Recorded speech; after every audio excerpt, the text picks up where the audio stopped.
મારા જન્મદિવસ નિમિત્તે વર્ષોથી ચાલતી પરંપરાનો આજે એક અનેરો દિવસ છે. ગુજરાત અને ગુજરાત બહાર 75 બ્લડ કેમ્પ આયોજન થયા, સાથે સાથે વૃક્ષારોપણ અને ડિસેબલ્ડ બાળકો અને મેન્ટલ રિટાર્ડેડ બાળકો માટેની સ્પેશિયલ કેમ્પ થયા છે. આ બદલ જે ભાઈઓ બહેનોએ આમાં આ જહેમત ઉઠાવી છે એ બદલ હું ખૂબ ખૂબ આભાર માનું છું. અને આ જે પણ રક્તદાન કરશે સૌ લોકોનો હું ઋણી રહીશ. એક જ સંકલ્પ આજના દિવસે આવે કે દરેક સમાજના લોકો હળીમળીને રહે, આનંદથી રહે અને શાંતિ રાખી અને એકમેકના બની અને એકબીજાના કામ પડે પાસે. જેને કરે દીકરી હોય ને ખબર હોય કે આ પરિસ્થિતિ જેની કરે પેદા થાય તો શું થઈ શકે, દરેક સમાજના આગેવાનોએ ભેગા થઈ અને એક કમિટી રચવી જોઈએ અને એમાં ખોડલધામને જ્યાં પણ ભાગરૂપ બનવું પડશે ત્યાં અમે પહેલ કરશું. અને આ મોટો વિષય છે, આ વિષયને ગમે એમ કરીને આપણે દબાવશું. વર્ષોથી અમે સલાહ આપી જ છીએ, પ્રેમ કરવો એ કોઈ પાપ નથી, પણ પ્રેમ કોની સાથે થાય છે, માવતરની આપણને પરમિશન મળે છે કે નહીં, આ બહુ મહત્વની વાત છે. જેમ સમય ફરતો જાય છે એમ આ બધા પ્રશ્નો આવા. સોશિયલ મીડિયાનો જમાનો છે, દીકરીઓ કાચી ઉંમરની હોય, ગમે રીતે એટ્રેક્ટ થતી હોય અને આમાં ક્યાંક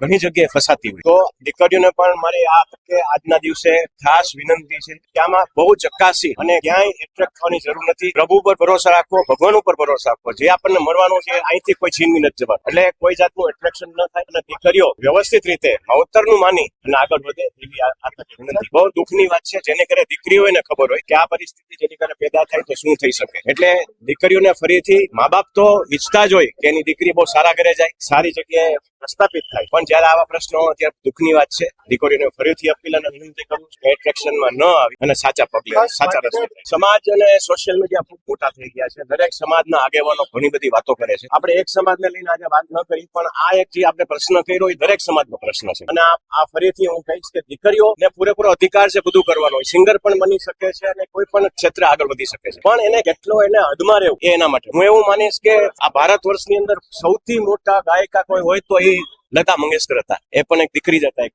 લતા મંગેશકરને પ્રેરણા રાખી અને દીકરીઓને આગળ વધી.